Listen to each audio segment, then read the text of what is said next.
Terima kasih pemirsa, Anda kembali bersama kami dan berikut adalah data lengkap mengenai saham pilihan dari MNC Sekuritas khususnya Mas Raga pada kesempatan kali ini.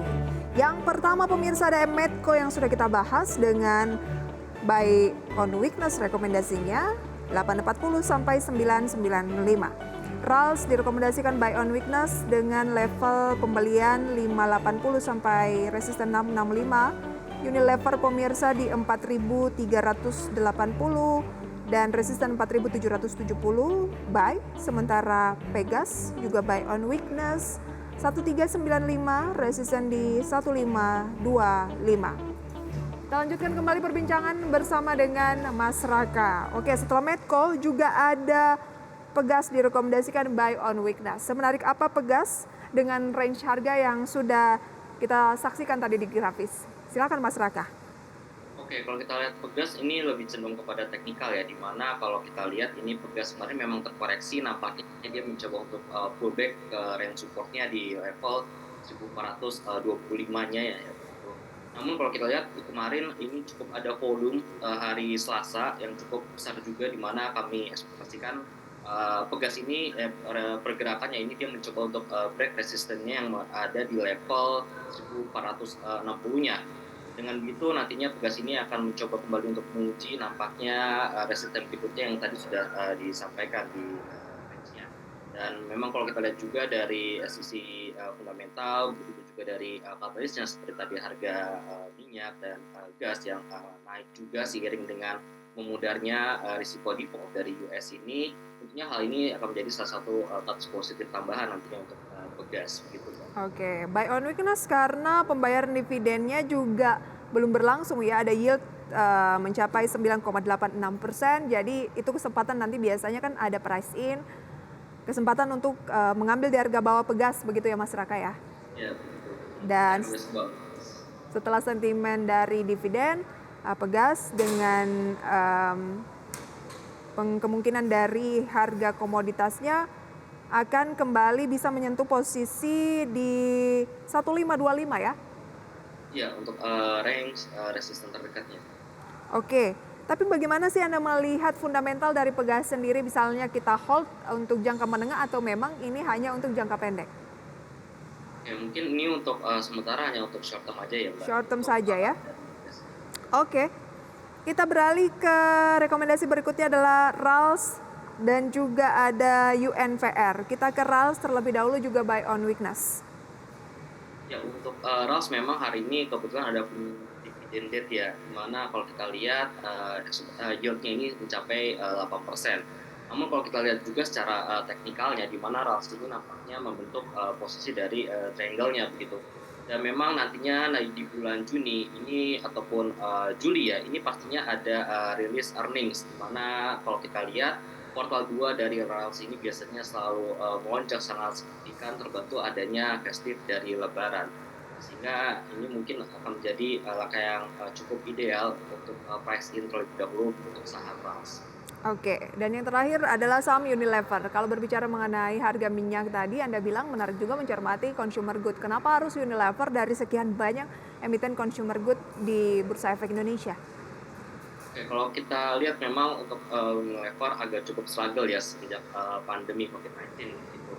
Nah, dengan adanya input cost yang moderat, di mana tadi seperti minyak dan CPO, di mana minyaknya ini sudah terkoreksi lebih dari 13% secara year to date, itu hal ini akan bagus ya untuk input cost-nya agar lebih rendah gitu. Dan kalau kita lihat memang performa dari Unilever pada kuartal 1 kemarin ini cukup terpuruk juga. Namun kalau kita lihat memang hal ini sejalan dengan estimasi konsensus, bahkan ini melebihi estimasi konsensus, karena saat ini memang fokus dari Unilever ini dia sedang repositioning untuk inventory-nya, di mana ditargetkan akan kelar pada semester 2 tahun ini, namun ternyata lebih cepat pada kuartal 1 kemarin, sehingga nantinya mungkin kita akan menantikan produk-produk terbaru dari Unilever yang bisa menyaingi atau mempertahankan pangsa pasarnya itu sendiri. Oke, untuk itu Anda merekomendasikan Unilever ini buy, bukan buy on weakness, karena memang saat ini sedang dalam fase awal kenaikan begitu ya? Iya, begitu Mbak. Karena kemarin sudah baru saja dia break resisten, mungkin memang mengalami pelemahan, namun masih ditopang oleh volume pembelian yang masih cukup masih. Oke, 45.30 saat ini boleh buy dengan support di 43.80, resisten terdekat di 47.70 yang akan dicoba berikutnya untuk Unilever gitu ya. Iya. Ini untuk medium to long boleh untuk Unilever. Artinya kalau 477 tercapai ada resisten di level berapa lagi dari MNC Sekuritas? Untuk resisten berikutnya kalau kita lihat untuk Unilever ya Mbak, ini ada di dekatnya aja itu ada di 4870. 4870 berikutnya ya. Ya. Dan Oke. selanjutnya mungkin kalau apabila level tersebut bisa di breakout ya, untuk resisten berikutnya ada di level 5000-nya, di level psikologisnya. Oke. Apakah memang saat ini Mas Raga lebih menarik untuk short term karena rata-rata buy on weakness dan Anda katakan ini memang untuk jangka pendek saja? Ya memang kalau kita lihat secara seasonality ya, ISG pada bulan Juni ini sebenarnya cenderung flat begitu. Meskipun katalis-katalis positif ini sudah ada, namun tetap ada juga yang namanya sentimen negatif ya, seperti data dari pasar tenaga kerjaan dari US juga, data inflasi dan lain sebagainya, dan terutama dari scaring effect dari China, sehingga mungkin untuk momentumnya ini hanya main short term aja. Short term dulu begitu ya. Kapan momentum yang tepat untuk mulai akumulasi investasi medium to long lagi? Atau udah confirm nih kondusif marketnya untuk kita lakukan investasi jangka menengah panjang? Oke, ada beberapa hal juga selain yang ada di ISG ya, terutama dari pasar obligasi juga, di mana kalau kita lihat yield-nya ini cenderung turun gitu. Hal ini mengindikasikan bahwa adanya pembelian yang luar biasa pada bonds gitu. Dan secara year to date juga jual netonya beli netonya ini juga masih lebih tinggi di bonds ya. Dan karena memang untuk tahun ini di mana pastinya dengan seiring dengan adanya penurunan harga komoditas, tentunya margin dari ataupun earnings yield dari ISG-nya ini pasti akan turun gitu. Kalau kita expect ISG tahun ini earnings yield-nya itu cuma sekitar 8 hingga 9%, tapi itu cuma beda sekitar 100 pips doang dari yield yang ada di obligasi, sehingga dengan adanya risiko yang masih cenderung uncertain juga ya, tentunya bonds ini akan masih lebih dilirik ya, terutama juga dengan Bank Indonesia ini juga yang melakukan operational risk. Oke. Kalau kita cermati di sepanjang bulan Mei 2023 kemarin ini, IHSG tergerus 3,35%. Rentang pergerakannya adalah 6865 sampai 6562. Tapi asing melakukan pembelian di pasar reguler 566 miliar rupiah. Bagaimana Anda mencermati kira-kira proyeksi di bulan Juni? Apakah akan lebih baik dari bulan Mei? Karena biasanya sell in Mei memang momennya untuk sell atau gimana? Ya memang kalau kita lihat ini kalau pergerakan ISG ini cukup sejalan ya pada bulan Januari, juga ada di bulan Maret, April dan Mei ini sejalan dengan estimasi konsensus. Memang kami mengekspektasikan ISG ini dapat rally di bulan Juni, namun cenderung akan terbatas ya, terutama mungkin nanti rally-nya ini akan mungkin cukup terasa di pertengahannya, namun pada ininya di akhirnya ini akan cenderung untuk flattening ataupun cenderung termoderasi. Dan tentunya nantinya pasar akan menantikan sejumlah rilis earnings yang ada di kuartal 2, terutama dari banking yang akan dinantikan di awal Juli, dan juga beberapa saham yang ada di sektor lainnya pada bulan Agustus. Oke, Mas Raka, belum sempat nih kita membahas isu El Nino berpotensi dorong kenaikan harga sawit dan emiten-emiten sawit, proyeksinya seperti apa, kemudian juga pembukaan perdagangan pada pagi hari ini kita simpan ya untuk segmen terakhir Market Buzz usai jeda berikut pemirsa, tetaplah bersama kami. Terima kasih pemirsa Anda kembali bersama kami dan waktu telah menunjukkan pukul 9:01 di mana indeks harga saham gabungan pada pagi hari ini atau perdagangan sudah dibuka untuk sesi 1 5 Juni 2023 pemirsa. IHSG turun 0,25% di 6.617 atau turun 15 poin. Dan bisa Anda cermati pemirsa berdasarkan data RTI, saham-saham seperti Adaro, AMRT, UNTR, BBCA, ASII, Kalbe Farma, IRSX, Bank Mandiri, BBNI masuk dalam jajaran top gainers. Rata-rata pemirsa emiten batubara ya. Kemudian ada GoTo, setelah kemarin melonjak signifikan, GoTo kembali tertekan. Kemudian SAGE atau Sabta Usaha Gemilang ICBP, BBTN, MDKA, Buka, BBRI, SMGR, dan juga S Hardware masuk dalam kategori top losers pemirsa. Memang ini masih benar-benar menit awal pembukaan perdagangan sehingga pergerakan dari emiten-emiten tersebut pemirsa masih akan berubah-berubah dan tentunya akan kita update terus pemirsa ya, dan bisa Anda cermati juga di data RTI bagaimana pergerakan dari emiten yang mungkin ada di portofolio Anda. Nah, demikian ulasan singkat pemirsa ya mengenai pembukaan perdagangan sesi 1 pada awal bulan Juni ini. Kembali kita akan berbincang pemirsa bersama dengan Mas Raka dari MNC Sekuritas. Oke, Mas Raka, El Nino diperkirakan akan terjadi pada bulan Juli yang dinilai akan ikut mengerek harga sawit gitu ya, atau CPO, karena akan mempengaruhi perkebunan, produksinya mungkin akan turun, permintaan meningkat sehingga harganya akan signifikan. Dan kalau kita review sedikit pergerakan dari harga emiten-emiten sawit pemirsa ya, mungkin bisa Anda saksikan juga di layar, ada ALI, LSIP, DSNG pemirsa, BWPT, SGRO, SMAR, TBLA, SSMS. Emiten-emiten sawit ini pemirsa pada penutupan 31 Mei 2023 semuanya bergerak di teritori negatif kecuali ada TBLA, Tunas Baru Lampung yang cenderung stagnan. Nah, Mas Raka, apa rekomendasi untuk emiten berbasis perkebunan? Mungkinkah ini sudah momen-momen untuk mulai akumulasi? Oke, mungkin untuk seputar El Nino dan dampaknya terhadap emiten sawit ya. Dan kalau kita memang cek data asosiasi di mana diestimasikan produksi dari sawit pada tahun ini akan cenderung flat ya, sama dengan tahun sebelumnya gitu. Dan memang kalau kita lihat El Nino ini karena dia sifatnya memang kering ataupun curah hujannya itu rendah, sehingga nantinya akan mengakibatkan potensi yield yang berkurang ada pada CPO. Karena CPO-nya ini kurang, sehingga nantinya akan terjadi yang namanya shortage itu, sehingga hal ini akan mengakibatkan kenaikan harga. Namun kalau kita lihat memang sepertinya El Nino pada tahun ini akan cenderung lebih maju. Tadi sudah disebutkan di mana akan ada berbagai juga di bulan Mei, di bulan Juni. Namun rasanya akan lebih ada banyak dampak negatif nantinya kalau apabila El Nino ini terlalu dibiarkan, sehingga pemerintah nampaknya ini seperti melakukan sejumlah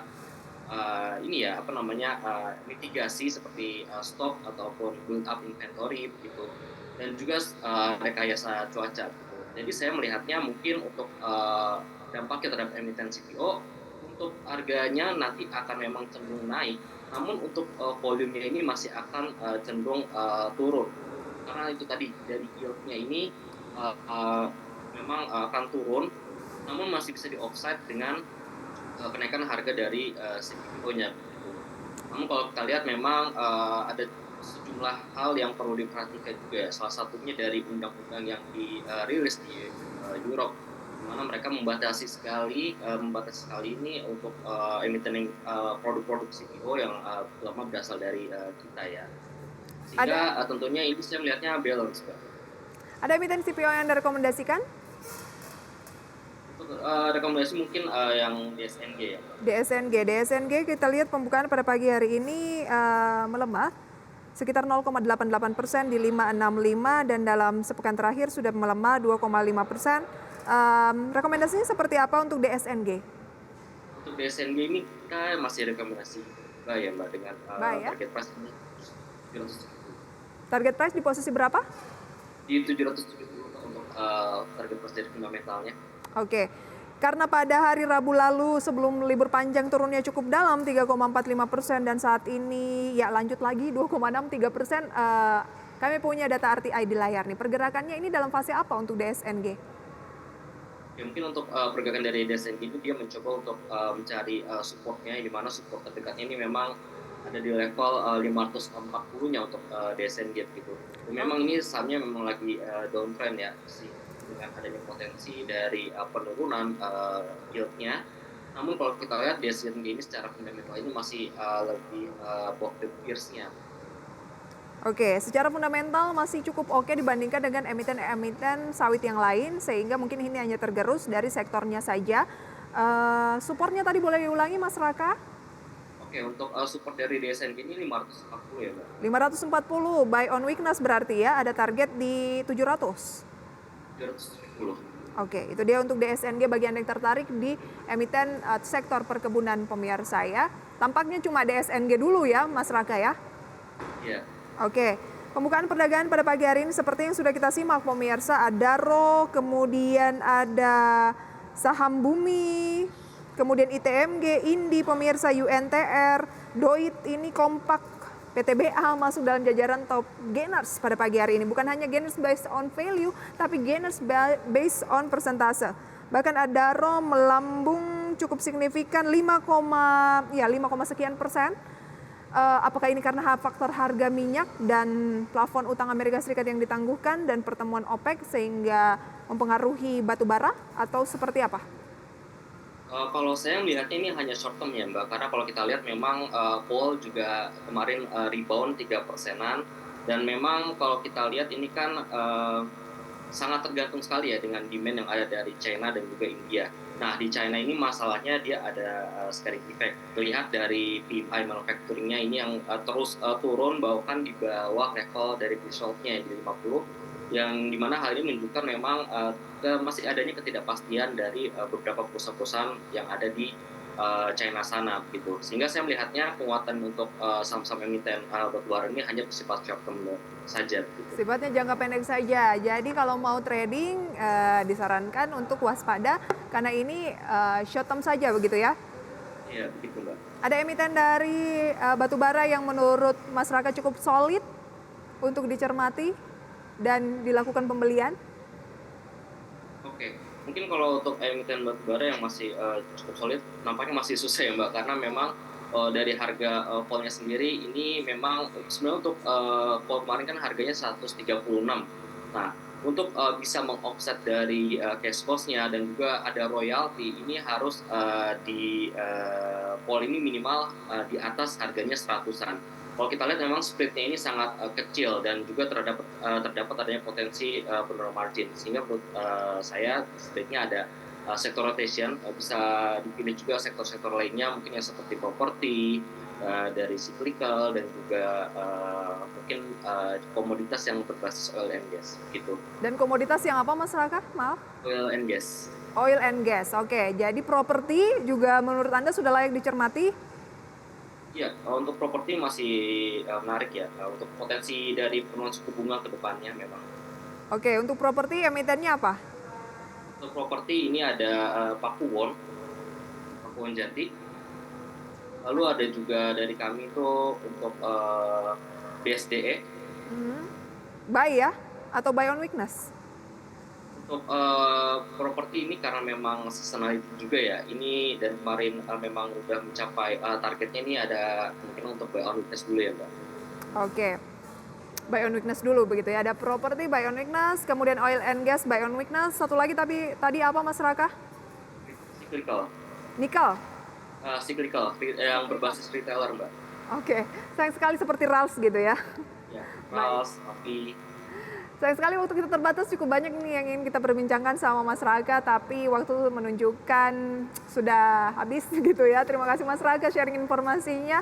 Semoga bisa menjadi referensi untuk pemirsa di rumah. Sukses selalu untuk Anda. Selamat pagi. Terima kasih, selamat pagi juga, Mbak.